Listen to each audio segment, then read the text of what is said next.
2 Timothy chapter 4 and in verse 7. Please, can we be quick about this?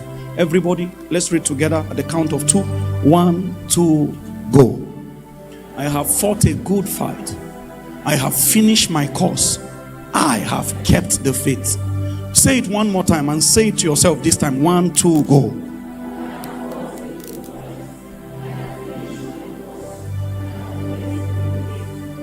There are 3 levels of stewardship in the kingdom. 3 levels of stewardship in the kingdom. Stewardship means service. We are talking about serving the program, serving the purpose, serving the counsel of God in your generation. What exactly would people remember you for as it pertains to advancing God's kingdom? What exactly will summarize the story of your life as it pertains to advancing the agenda of God? There are people here, if they die today, even Gentiles will cry. Their life is so impactful. Their life is so impactful that every moment of their existence is a blessing to some people. There are people whose first prayer is, Lord, thank you for the life of this, and this. The story was told me. A young man who was engaged, he had a ghastly accident. And the accident was so fatal, became unconscious, slipped into coma. The doctors concluded he has died because they couldn't feel a pulse anymore. While in that state, he has a usual practice. He's a believer, by the way, served the Lord faithfully, but he remembered the less privileged. So there is this roundabout where he always parks and gives alms to those Almajiri boys, those less privileged guys that hold plates. He makes sure he has mint of 10 naira. So he will just park in the evening. Once they see him, they know that when he's coming back, he will park. They will come in their numbers and he will start distributing to them.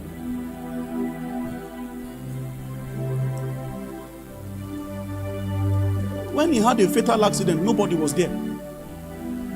His fiancée had an encounter, a dream. And she saw in the dream that this, her husband-to-be, was in a crisis, in a very, very delicate situation. And he was going to pass on to glory. Then she saw many, many little children crying.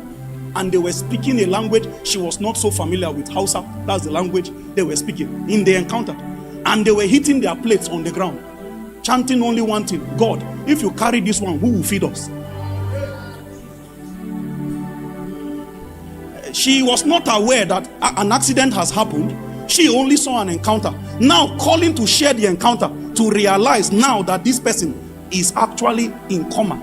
His life is actually concluded by the doctors. Now the petition to sustain his life, the petition to keep him on this side, is on the ground of impact.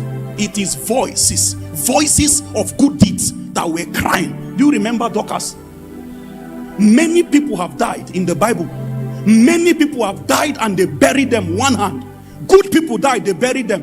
When Dorcas died, people say no, it cannot happen. She is too good, we refuse this. The people that refuse, they don't have anything to do about it, but they just say we will not agree for this death. Can you be so impactful that when you leave a place, people gather and say, so what do we do with our life now? Can you be that impactful as a wife, that even a trip, you left home for just 1 week and your husband's life fell apart? He kneels down and tells the Lord, Lord, I never knew the gap you covered in my life with this woman. Can you be that impactful? See, I am showing you the way to leave a lasting legacy behind. Many people are liabilities. They don't bless people.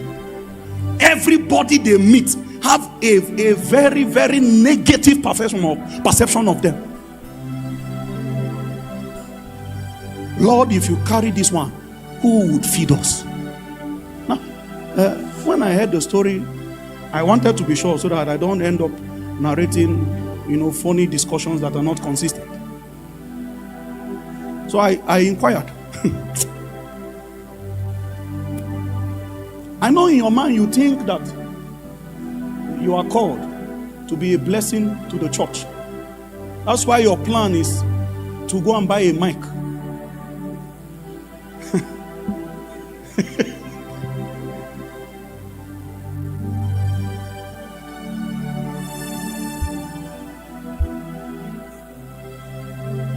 What I want to say is very heavy, so I'm trying not to say it wrongly.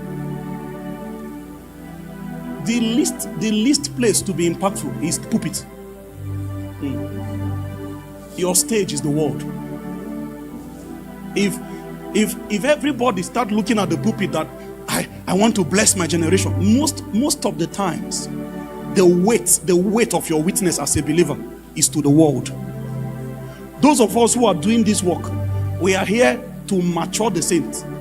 It is for the perfection of the saints. That's why we are doing what we are doing. But the work of the ministry is the saints that will do it, and they will do it in the world. Why can't your neighbor witness this same dimension that you enter when you enter church? Why is it that the version of you your neighbor knows is a quarrelsome person? Have you wondered why nobody in your compound have ever asked you for prayer before? Meanwhile, it's those of us in church who don't know you. We are the ones that are coming and saying, "Sir, can you pray?"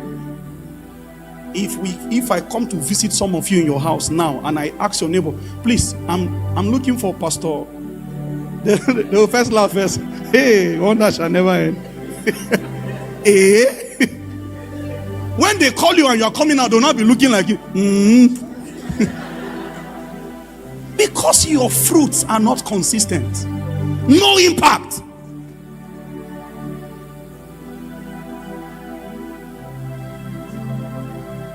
Say, I will leave a lasting legacy. Say, I will live purposefully. Look at me. Do you know that everybody you were in class with in your secondary school, do you know that the chance that you will meet all of them in this life again is practically impossible? Even if you call a reunion, you will never sit down complete again. It means there are people, the only perception they have about you is that version of you they knew. There is no way they will ever know you again differently. Now that you know these things, can you live purposefully going forward? That everybody who meets me will know me as a blessing. Everybody who encounter me will know me as a blessing. Why do people regret meeting you? Why do people enter into pain? Because they had the encounter with you. When David has served the purpose of God in his generation,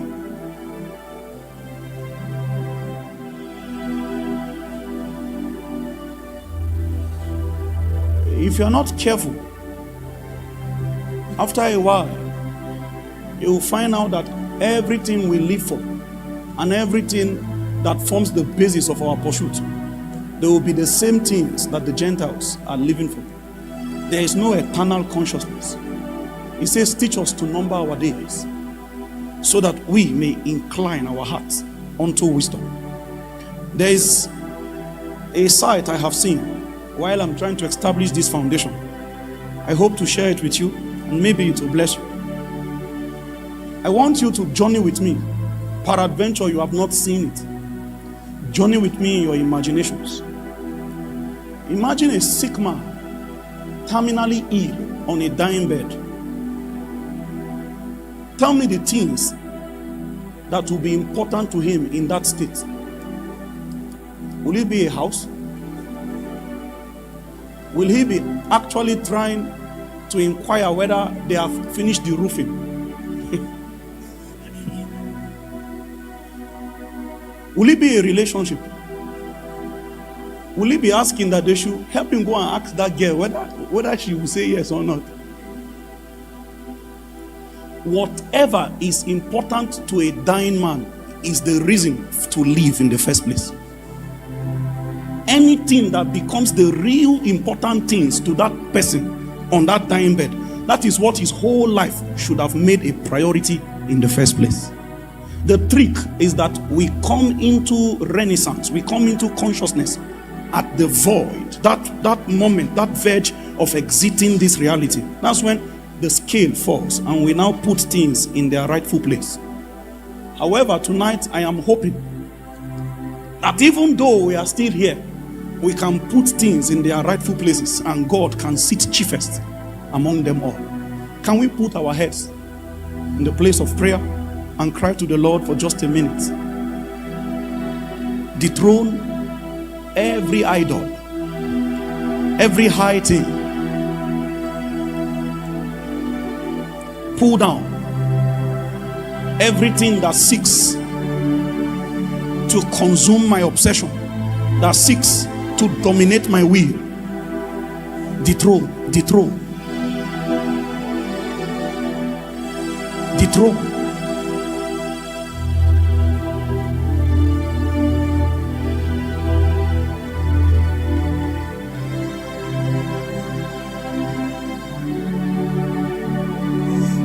Go ahead wherever you are and reach out to the Lord in prayers.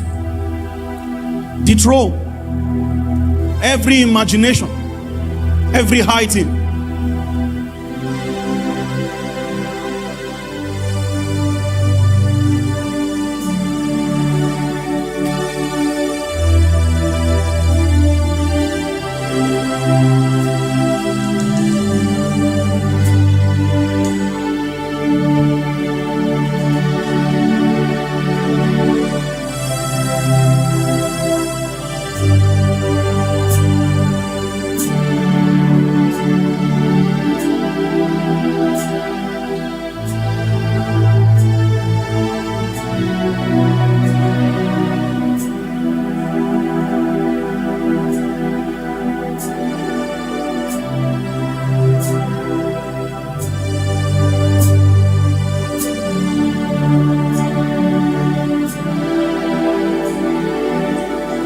Are you talking to the Lord where you are? When David have served the purpose of God in his generation, make this my story, O God. When Effa have served the purpose of God in his generation, at a ripe old age, he slept with his fathers and he was buried. I don't know what purpose your life is currently serving. For somebody here, there are demonic influences that has arrested the direction of your life. You are breathing, you are moving, but you are not advancing any purpose for God. You are serving another kingdom, my brother. When David has served the purpose of God in his generation,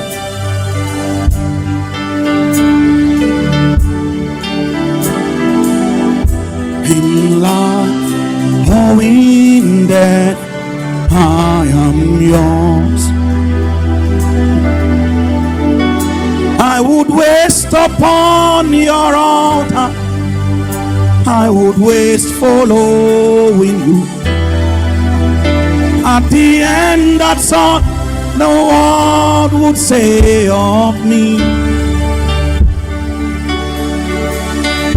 There's so many things to follow, but I choose following you.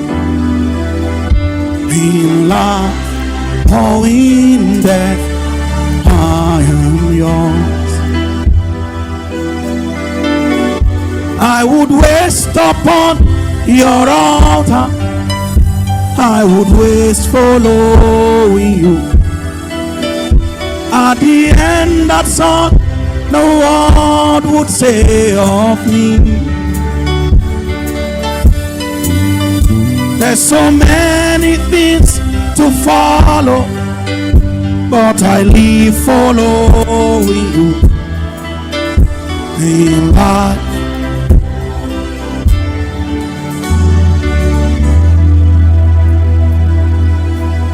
listen, the matters I bring before you tonight There are appraisals that are done in the shores of eternity. It is matters many people come into in surprise, but we want to fast track it into time and prepare ourselves before an untimely reality catches up with us.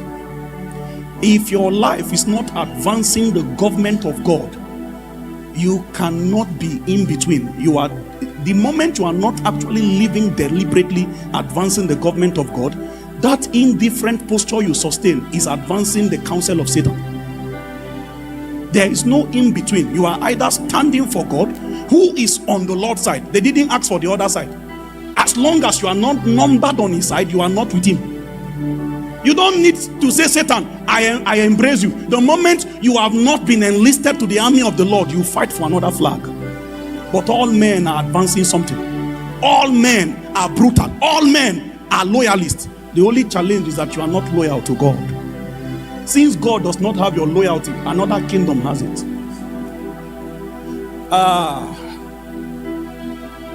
Whether you are a banker, whether you are a politician, whether you are a businessman and businesswoman, your life must serve the purpose of God. Whether you are a teacher, a contractor, wherever you find yourself, the purpose of God must be the pulsating factor of your existence. When David, you know who David is? A king. But when they were going to summarize his life, the only thing valuable enough to write his story with is that when he has served the purpose of God. Nobody talked about the battles he won. Nobody talked about the valiant heights of victory recorded under his government. When David have served, what are you serving? Meanwhile, there are many people sitting here. Your God is your belly. You are serving yourself. I will show you a few things in scriptures this night, and I hope that by the grace of God, it will galvanize our attention into the things that really hold weight in eternity. Because at the end of the day, I have continued to see this same trick. It's a deception. A man will stand like a pillar one moment, and in the twinkling of an eye, you see how brief life is. Just a handful of breath. One moment you are there, another moment you are no more. But you will only be remembered by what you have done for God. I wrote somewhere recently, our labors for God are our inheritance in eternity. Your possessions in eternity are your labors for God. Everything you did for God in time is what you will have in eternity. Your properties in eternity are your kingdom services. Your inheritance in eternity are your labors for God. Now, imagine a man who have no labor, a wicked and unfaithful servant. He served his own will all through. He only thought about himself. The program and the purpose of God was never captured in his existence. Jesus says, who is it that wants to come after me? Let him deny himself. That's the first criterion for effective stewardship. You will first forget yourself. There is nobody that truly serves the purpose of God in his generation that remembers himself. It is God that comes first. You cannot serve if it is about this matter of serving God's purpose in your generation. It's God that swallows your own will. He comes first. You must deny yourself. When David has served the purpose of God in his generation, if God demands your life now, tell me, if they are going to summarize your existence in one sentence, what will be written? Meanwhile, people younger than you are dying already. So just in case you think the reason why you have legitimacy to be on ground is because you are young, age is not a guarantee. People younger than you are dying by the day. If God demands you now to come and report and give account, one sentence that characterizes your life, what would they summarize you into?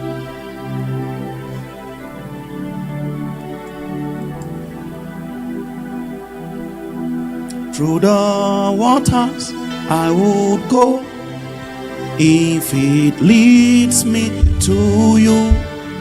Through the fire I would go, if the way way leads to you. There's no other life for me. I'm committed to you. This is all there is for me.